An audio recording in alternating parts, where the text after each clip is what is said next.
about to tell you why you should not start a window cleaning business in 2025. And I know that sounds crazy coming from someone doing over 7 figures a year in window cleaning, but hear me out. There are legitimate concerns and risks before jumping into this business. In fact, my team and I hear the same objections over and over from people like you before they get started. Today, I'm going to address every concern head on and give you the unfiltered truth to exactly what you're getting into. So number one, and probably the biggest, is market saturation. So if you're thinking, there's too many window cleaning companies in my area, there's too many guys going out and knocking doors selling window cleaning, you're right. And that's because it's a good market. There's no such thing as market saturation in window cleaning, because guess what? If someone gets their windows cleaned, they're gonna want it done again. If someone says no to window cleaning, guess what? Next month, they get a pay raise. Next month, they're in a good mood. They want window cleaning. If you can differentiate yourself versus every other company out there, there will be no market saturation in your market. Seeing a lot of competition out there in your market just means it's a good business to start. So flip your brain from thinking of that as a negative to a positive. Think about places like McDonald's, Chick-fil-A, Starbucks. They're everywhere. And the bigger the city, the more competition there is with those businesses. And there's a reason. It's because they get a lot of demand. So if there's a lot of competition in your area, that just means there's a lot of demand for window cleaning. So to put it into perspective, I'm out in Palm Beach, Florida. Florida is a very, very saturated market for window cleaning, meaning there's a lot of other companies, but we've just been going for a couple years and we're gonna be doing over 7 figures within the next few months. So market saturation is actually a good thing. It just means there's a high demand for what you're selling in that area. And the last thing I'll say about market saturation is it's more of a reason to start service plans in your business, because most window cleaning companies out there don't have their customers on a contract. So if you can get their customers on a contract, they're now your customers for life. Okay, so the next one, too seasonal. So I don't exactly deal with this in Florida because it's year-round window cleaning, but a lot of the guys in my coaching program are in states where it snows during the winter. It gets below freezing. So what are they doing, right? I have a guy that I'm thinking of right off the rip. His name's Braden. He lives out in Milwaukee. Milwaukee snows. It gets freezing in the winter time. But what is he doing? He's still selling window cleaning service plans and quarterly plans every 3 months. But there's gonna be some of those stops that happen in those months like December, January, February. So what is he doing? Interior window cleaning, right? Too seasonal is really just a lazy excuse for not wanting to work when it's cold. All the top dogs, all the high competitors, the guys that are finding a way to win, are selling quarterly window cleaning service plans, and in that winter month doing an interior clean. Think about it. If you're getting the outside of your windows clean, but the inside of your windows are super dirty, what's the point in having the outside clean? You want it done both. And if you just use the bandwagon effect, like we'll come out and do the interior, that's what everyone does. No one's gonna blink an eye at it, and you're gonna convert a ton of people onto quarterly service plans. Even in my market, you could argue that it's seasonal. We get a season where we have snowbirds. They go out of town, right?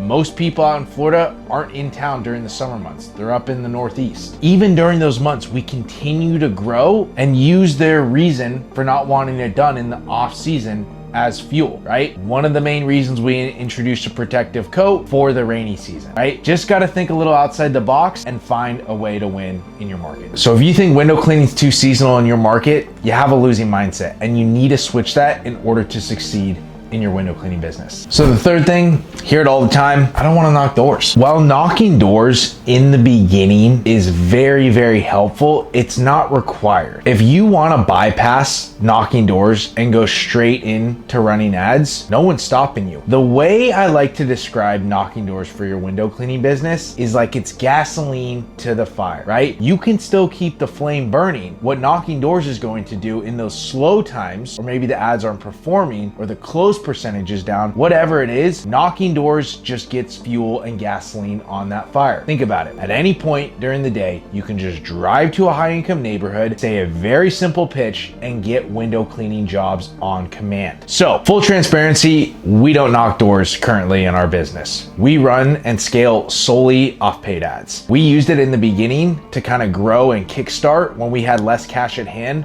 But as we grew and we got more cash at hand, we invested that into paid ads. We spend $275 a day. And in the past 10 days, we have closed over 25,000 in window cleaning jobs. While knocking doors is very, very good in the beginning of your business, I come from door-to-door sales. It's built me. I have nothing but good things to say about it. It is actually not required in order to start or scale your window cleaning business. It will just help you do it faster. And if you don't have too much cash at hand, it's amazing. And on to number 4, it's not sustainable. The only reason your window cleaning business isn't sustainable is because you're not doing these two things. You're not doing service plans and you're not running ads. And as someone who at one time thought window cleaning wasn't sustainable, it wasn't until I did these two things to where I was like, oh my gosh, this is a business that after doing this for a year, I don't even have to do any. It just runs its sort and continues to scale, continues to compound. The reason service plans, let me briefly go through why service plans and ads create sustainability in your business. With service plans, every single person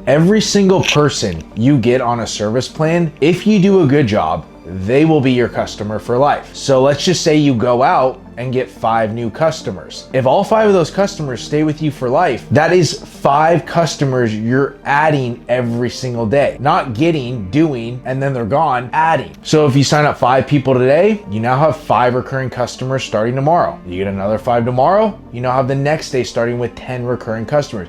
And it just continues to scale and compound. And then you tie that with paid ads and you now have location freedom. You can scale your business from wherever. The ads run, the leads come in, you close the leads, you get them on a service plan. Again, you continue to add customers. And if you stay in the game long enough, you now have a sellable asset that is worth millions and millions of dollars. And on top of that, you have consistent cash flow that is very predictable every single month, and you just continue to compound on top of that. Number 5, no one wants their windows clean. Don't get me wrong. I thought this too when I started my business. I was a 22-year-old kid who didn't own a home. It wasn't until I started knocking doors and running ads where I saw there's people out there that have a lot of money, they have a really nice home, they want to keep it clean. And a big curb appeal with a nice home is the windows being clean. So until you actually start, you may not think that people want their windows getting clean, but I promise you, go to a wealthy neighborhood, knock some doors, run ads in a market that has somewhat of a high income, you will get plenty of leads. Number 6,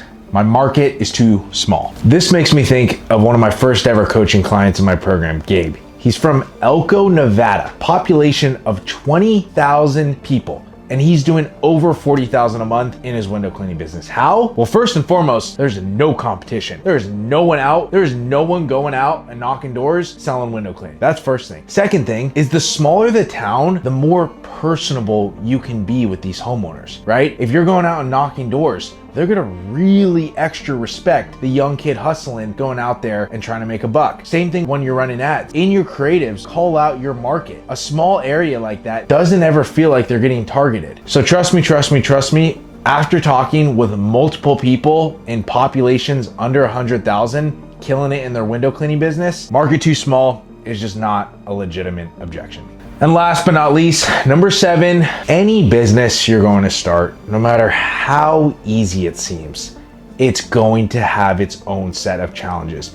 Even window cleaning, a very basic business model, very, very basic, has its challenges. You're still hiring people, you're still selling a service to homeowners, right? So while it is too good to be true, so while it seems so easy and you see all these guys out there making money, understand that there's a lot of challenges that you have to overcome to be successful in window cleaning. I think it's one of the best business models out there because it has recurring revenue and it's a very easy sell, but there's still a bunch of hurdles you have to overcome. And as a young person starting a business, I don't think there's a better one out there. It teaches you everything you need to know about running a business, but is also very doable for just the average person. If you want tailored to you one-on-one help, I do a coaching program. Click the link down below. We'll hop on a call, see if it's a good fit. If not, keep following for the free value and subscribe.